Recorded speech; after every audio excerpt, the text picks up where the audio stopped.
മലയാളത്തിലെ ഏറ്റവും വലിയ പ്രൊഡക്ഷൻ ഹൗസിലൊന്നാണ് ആശീർവാദ് സിനിമാസ്. ഈ പ്രൊഡക്ഷൻ ഹൗസിന് വേണ്ടി ഏറ്റവും കൂടുതൽ സിനിമയിൽ അഭിനയിച്ചിരിക്കുന്നത് മലയാളത്തിന്റെ നടന വിസ്മയം മോഹൻലാലാണ്. എന്നാൽ ലാലേട്ടന് ശേഷം ആശീർവാദ് സിനിമാസിന് വേണ്ടി ഏറ്റവും കൂടുതൽ സിനിമകളിൽ അഭിനയിച്ചത് സിദ്ദിഖിക്കയാണ്. ലാലേട്ടന്റെ വില്ലനായി മാത്രം സിദ്ദിഖിക്ക ആശീർവാദ് സിനിമാസിന് വേണ്ടി ഒരുപാട് സിനിമകളിൽ അഭിനയിച്ചിട്ടുണ്ട്.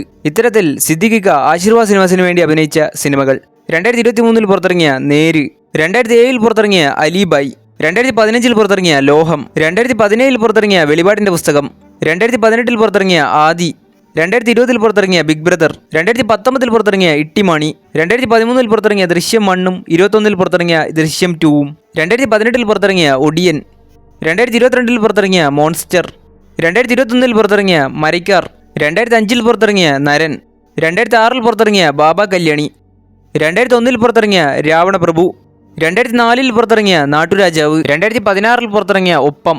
ഇതിനു പുറമെ നിങ്ങൾക്കറിയാവുന്ന സിനിമകളുണ്ടെങ്കിൽ കമന്റ് ബോക്സിൽ രേഖപ്പെടുത്തൂ.